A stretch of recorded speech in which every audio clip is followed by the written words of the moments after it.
क्या क्या चुनावी रणनीति इस्तेमाल करते हैं बलदेव सिंह। जनता के दिल तक पहुंचने का रास्ता बनाना तो कोई इनसे सीखे। सर, आपने मुझे मौका दिया, इसके लिए मैं आपको धन्यवाद देता हूँ। ऐसा लगता है कि ये साथ लंबा, बहुत लंबा होगा। तुमने तो पापा से भी बात करना छोड़ दिया। वो इसीलिए क्योंकि मुझे समझ में ही नहीं आता कि मैं पापा से बात क्या करूं। मुझे लगता है कि इस मुद्दे की चिंगारी को पीछे रहकर हवा देने की कोशिश कहीं मंत्री जी तो नहीं कर रहे हैं?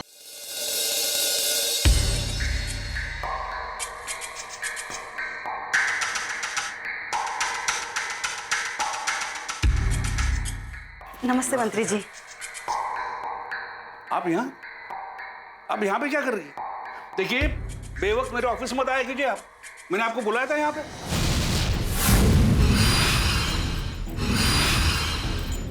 ना आप हमारी पार्टी की सदस्य है, ना विधानसभा की मेंबर। अरे इस तरह आप आएंगे तो लोग क्या कहेंगे? देखिए, आप हमारी पार्टी के खिलाफ चुनाव लड़ रही है, वो भी निर्दलीय पक्ष में। आपका और मेरा क्या रिश्ता है? वो मंत्री जी, माफी चाहती हूँ यहाँ आने के लिए, लेकिन चुनाव का माहौल देखकर बहुत घबरा गई थी, इसीलिए सोचा कि आपसे आकर मिल लूं। देखिए, मिलने में कोई हर्ज नहीं है, लेकिन इस तरह अगर आप मेरे ऑफिस में आएंगी तो ये मीडिया वालों ने अगर इस बात को लेकर मुद्दा बना लिया तो मैं उनको क्या जवाब दूंगा?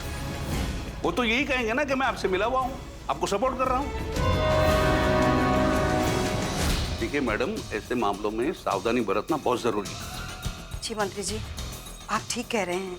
देखिए, अभी आप घर जाइए, ये चुनाव आपको कैसे जिताना है ये मैं देख लूंगा, समझिए? आप जाइए आप।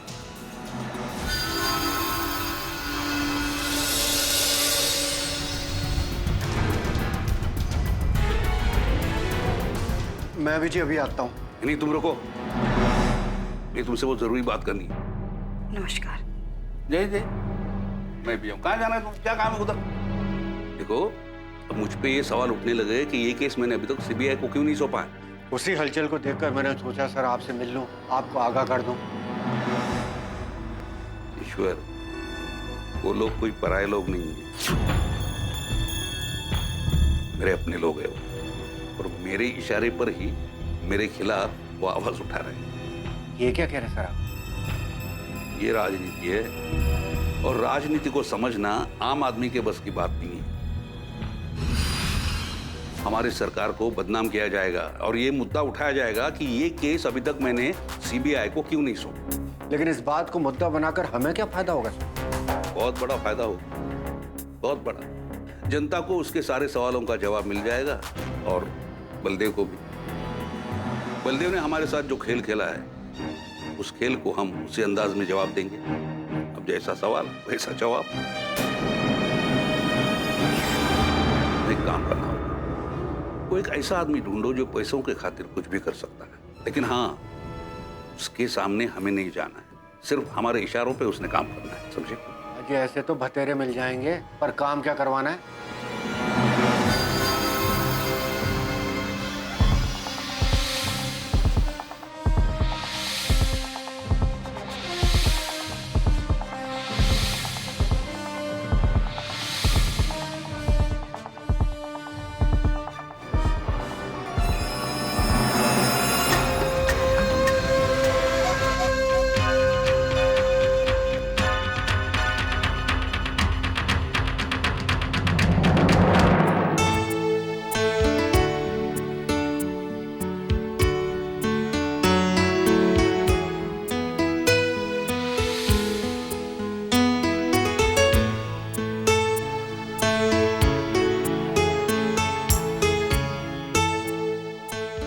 यार मीनाक्षी, आने में देर हो गई। पता है कितनी देर से इंतजार कर रही हूँ? जब आना ही नहीं था तो बता देते। अरे तुमने बुलाया तो आता कैसे नहीं? माफ कर भी दो। अच्छा एक बात बताओ मीनाक्षी। हाँ पूछो। तुमने अपने पापा को मेरे बारे में क्या बताया? बस यही कि हम दोनों दोस्त हैं। वैसे एक बात बताओ, आजकल तुम जब भी मुझसे मिलते हो हमेशा पापा के ही बारे में क्यों बात करते हो? चुनाव का माहौल है ना, हर तरफ उन्हीं के नाम की चर्चा है, हर तरफ चुनाव की बातें। और फिर हमारा तो काम भी यही है तुमने मुझसे कहा था कि तुम पापा का एक इंटरव्यू लेना चाहते हो, पर आते ही तुमने उन पर अपना जादू भी चला दिया। क्या करें, हम हैं ही कुछ ऐसे कि जादू खुद ब खुद चल जाता है। अब देखो ना, मैं एक बार अपनी मर्जी से मिला और दूसरी बार तुम्हारे पापा ने खुद मुझे मिलने बुलाया, और अब तो मिलना जुलना चलता ही रहेगा। मुझे ऐसा क्यों लगता है आदित्य कि तुम्हारा मकसद कुछ और है?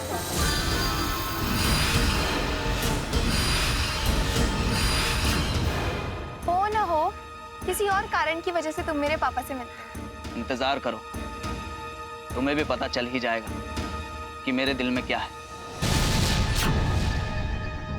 फिलहाल तो तुम्हारे पापा मुझसे खुश हैं। अब देखो चुनाव के बाद मुझे वो क्या इनाम देते हैं। खैर छोड़ो इस बात को, चलो रेस्टोरेंट चलते हैं।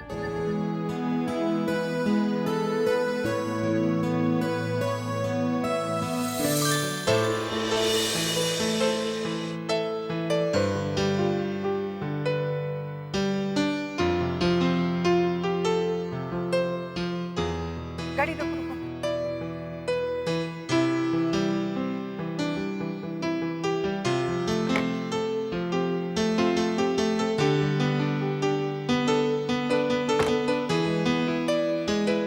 नमस्ते दुबे जी।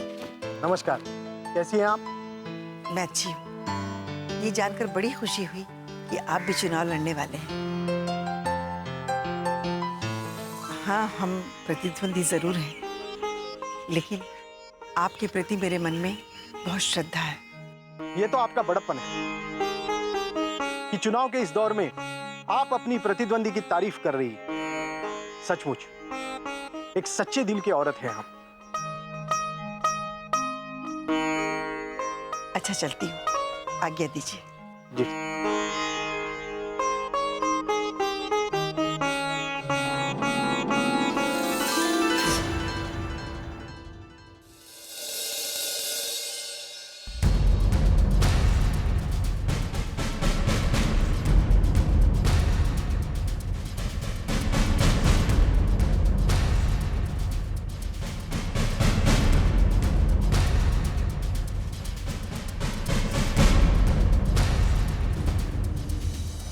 नहीं चाहिए पानी, ले जाइए, ले जाओ यहां से।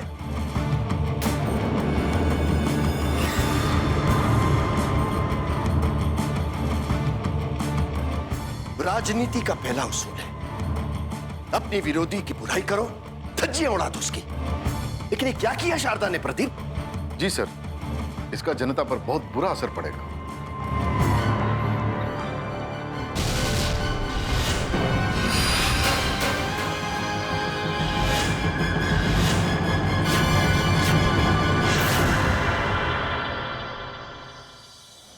आज आपने बहुत बड़ी गलती की है। मैंने ऐसा क्या कर दिया? अपने विरोधी गोपाल दुबे को इज्जत देकर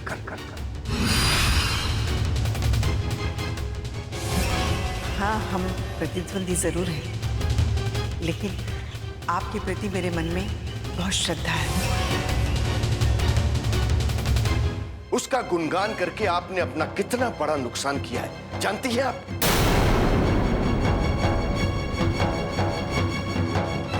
जनता पर इसका क्या प्रभाव पड़ेगा? वोटरों में क्या संदेश जाएगा? वो तो यही समझेंगे ना कि आपने गोपाल दुबे के लिए प्रचार किया है।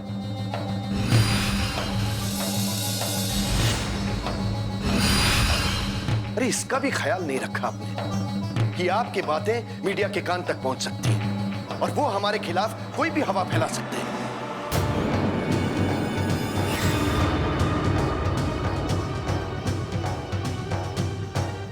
ये चुनाव हमारे सम्मान का प्रश्न है। ये सोचकर ऐसी भूल ना करें, इसी में हमारी भलाई है।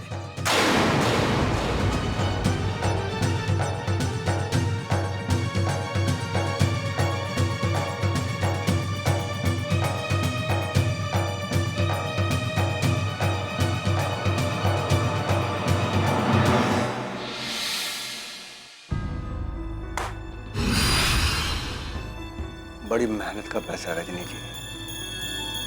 आपको पूरा यकीन है ना कि यह आदमी पलटेगा तो नहीं, जो कहेंगे वो करेगा? मैं उस आदमी को अच्छी तरह से जानती हूँ। ये पैसे लेने के बाद वो उस काम को अंजाम देगा जो हम चाहते हैं। ना ही उसे कोई तोड़ सकता है और ना ही उसे कोई रोक सकता है। और मंत्री जी की एक खास हिदायत है कि उसे इस बात का पता नहीं चलना चाहिए कि उसे पैसे कौन दे रहा है, इसके पीछे किसका हाथ है, किसका दिमाग चल रहा है, यहां तक कि आपका चेहरा भी सामने नहीं आना चाहिए।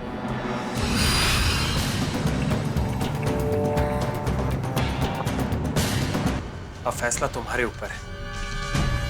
तुम्हें अपनी सासू माँ का साथ देना है या अपने पति का? जिंदगी का भंवर है। इसके लिए हम पूरी सावधानी रख रहे हैं। उस आदमी से फोन पर बात हुई है और ऐसे लोगों को इस बात से कोई मतलब नहीं होता कि काम कौन करा रहा है। उन्हें तो बस अपने पैसे चाहिए होते हैं और हम भी ऐसा ही करेंगे। उस आदमी से फोन पर बात होगी, वो भी पब्लिक फोन के जरिए, और उसे उसके पैसे मिल जाएंगे। उसे ये भी समझा देना कि जल्दी हम उसे बचा लें, पर काम आज ही होना चाहिए। सारी बातें तय हो चुकी और जो प्लान आपने बनाया है वो कामयाब जरूर होगा। रजनी जी, ऐसा है, कुछ काम ऐसे होते हैं कि जिसमें 1% भी लापरवाही की गुंजाइश नहीं होती। ये काम मंत्री जी ने मुझे सौंपा है, बहुत भरोसे का काम है, आप भी देख लेना। इस काम के होने के बाद जो सबसे बड़ा फायदा होगा ना, वो आप ही को होगा। इस चार दीवारी के बाहर और हम तीनों के अलावा किसी चौथे आदमी को इसका सुराग नहीं लगना चाहिए। आप मुझ पर यकीन रखिए, इस बात को हम दोनों के अलावा और कोई नहीं जान सकता। 15 साल राजनीति में गुजारे हैं मैंने। राजनीति के कुछ तौर तरीकों से तो मैं भी वाकिफ हूं। सो तो है। चलती हूँ।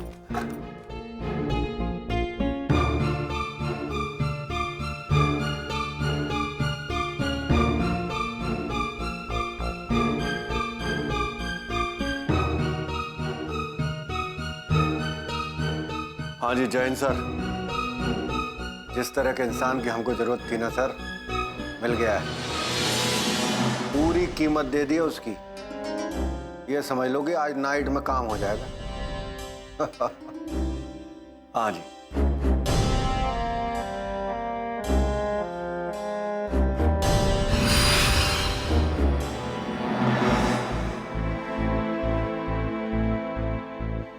मीडिया वालों ने तो परेशान कर रखा है। पुलिस अपना काम करे, उनके सवालों के जवाब को ढूंढे।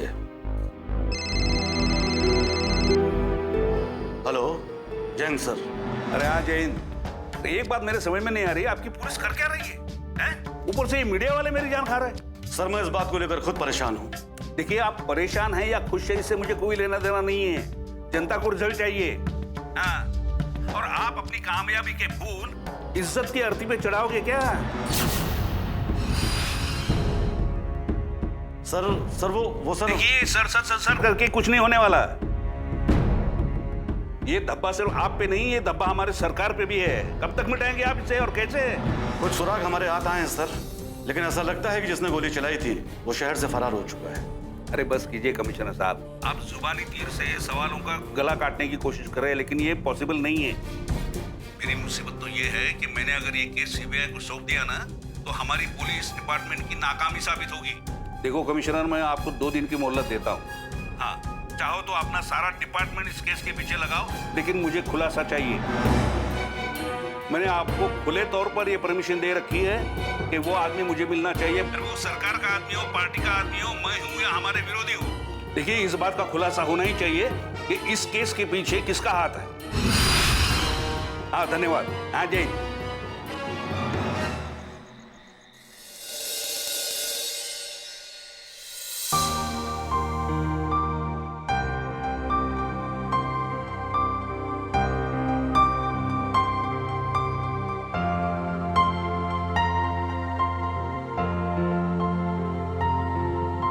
क्या बात है, आज बड़ी जल्दी आ गई चुनाव प्रचार से? हाँ, माँ जी काफी थक गई थी, 2 गांव और जाना था, शायद कल जाएंगे। मतलब तुमने ठान लिया है कि माँ को चुनाव में जिताना ही है?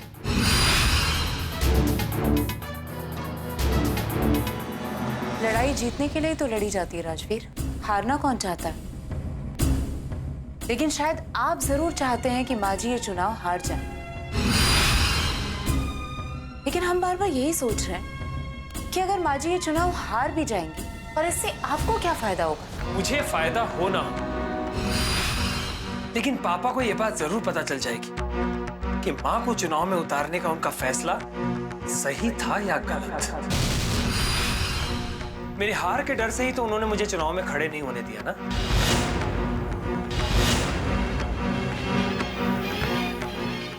इसका मतलब है कि आप चाहते हैं माँ जी ये चुनाव हार जाएं। हाँ, मैं ये चाहता हूं कि माँ ये चुनाव हार जाए, और मेरी पत्नी होने के नाते तुम्हें भी ऐसा ही करना चाहिए। मुझे तुमसे भी यही उम्मीद है। लेकिन अफसोस, माँ पापा तो मुझे कभी समझ नहीं पाए, और तुमने भी मुझे कभी समझने की कोशिश नहीं की। मेरी असफलता का तुम भी एक कारण बनती जा रही हो।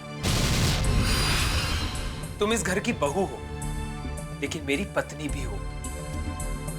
और आज मैं ये तुमसे कहता हूं कि तुम्हें मां को जिताने की नहीं, बल्कि उन्हें हराने की कोशिश करनी है। अब फैसला तुम्हारे ऊपर है। तुम्हें अपनी सासू मां का साथ देना है या अपने पति का?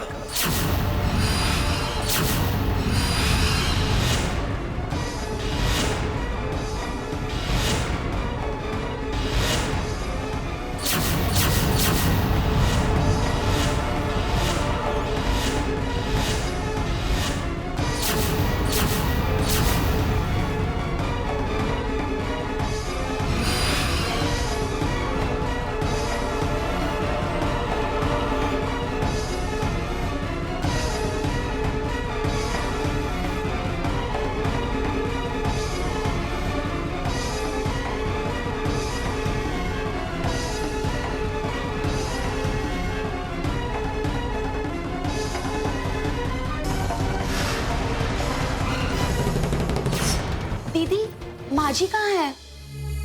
क्या हुआ? दीदी, टीवी पर न्यूज आ रही है, जिसने माँ जी पर गोली चलाई थी, पुलिस ने उसको गिरफ्तार कर लिया है। जिंदगी एक भंवर है।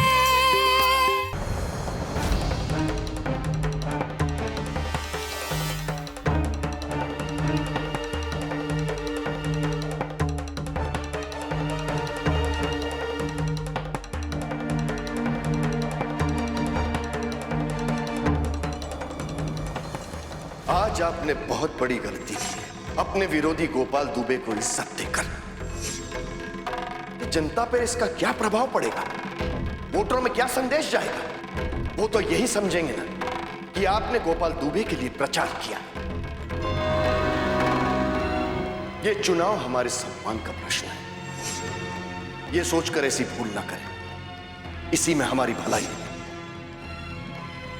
माँ पापा तो मुझे कभी समझ नहीं पाए, और तुमने भी मुझे कभी समझने की कोशिश नहीं की। और आज मैं ये तुमसे कहता हूं कि तुम्हें मां को जिताने की नहीं, बल्कि उन्हें हराने की कोशिश करनी है।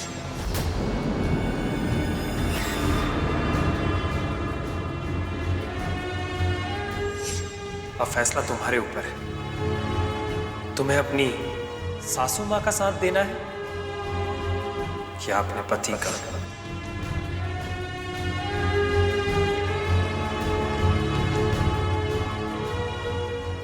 बात है भाभी? कल तक झूठ बोलना गलत बात थी, और आज सच बोलना भी गलत बात है। आज चुनाव प्रचार करते वक्त माँ जी ने गोपाल दुबे जी को इज्जत क्या दे दी? पापा जी को उनकी ये बात गलत लग गई। जाने दीजिए ना भाभी, पापा क्या सोचते हैं, क्या करते हैं, वो ही जाने। और वैसे भी माँ पर गोली चले कितने दिन हो गए। अब तो मेरे सारे दोस्त भी पूछने लगे कि तुम्हारे पापा सरकार में हैं, फिर भी अभी तक गोली चलाने वाला गिरफ्तार क्यों नहीं हुआ?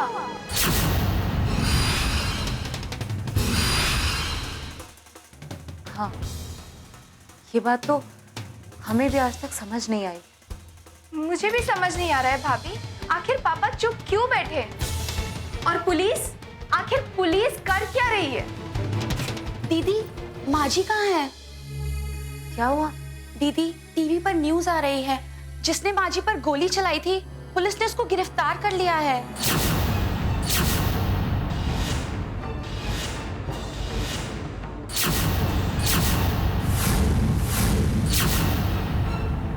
क्या? हाँ। मीनाक्षी, माँ जी को जल्दी लेकर आओ। ओके। मैं इस वक्त पुलिस स्टेशन के बाहर हूं। अभी थोड़ी देर पहले ही पुलिस के बड़े अधिकारियों से मेरी बात हुई है। पुलिस के लिए बड़ी कामयाबी की बात है कि पुलिस ने शारदा देवी पर गोली चलाने वाले अपराधी को गिरफ्तार कर लिया है। पुलिस ने अपराधी से पूछताछ भी की है और सूत्रों से पता चल रहा है कि अपराधी ने जो पुलिस के सामने बयान दिया है, वो बयान सामने आते ही प्रदेश की राजनीति में एक भूचाल आ जाएगा, एक हलचल मचने की संभावना है।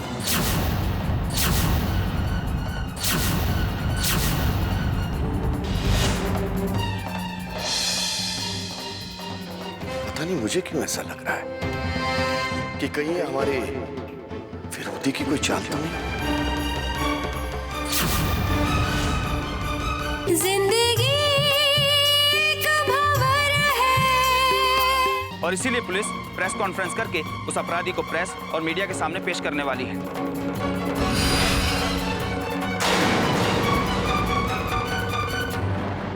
ताकि वो अपराधी खुद मीडिया के सामने बता सके कि उसने शारदा देवी पर गोली क्यों और किसके कहने पर चलाई।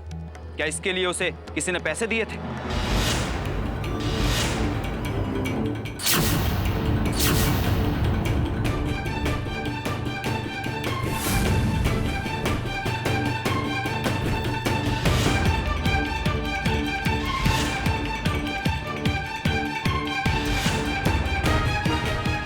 अब ये सारे खुलासे जल्द ही होने वाले हैं। कैमरामैन हरीश के साथ आदित्य राय, बी न्यूज़। ये बजरंगी दुबई से वापस कब क्यों आया? क्यों आया ये?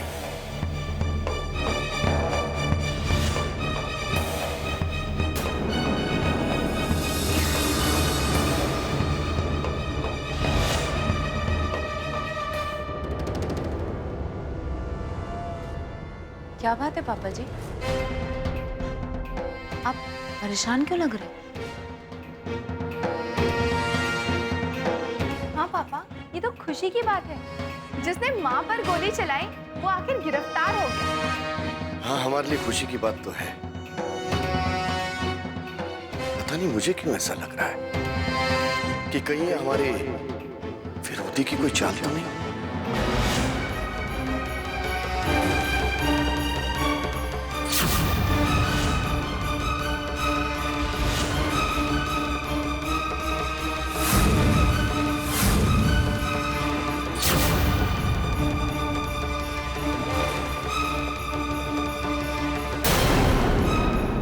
कि शारदा देवी के ऊपर हुए हमले में हमारा हाथ नहीं है। हो सकता है इससे वोटरों का रुझान हमारी तरफ हो जाए। यहाँ तक कि मुझे भी लहर पलटने की पूरी संभावना लग रही है। किसने सुपारी दी थी तुम्हें? मुझे खुद बलदेव सिंह जी ने ये सुपारी दी थी। पुलिस ने जिसे गिरफ्तार किया था उस अपराधी ने पुलिस के सामने ये बयान दिया है। शारदा देवी पर हमला करने के लिए पैसे किसी और ने नहीं, आपने दिए थे।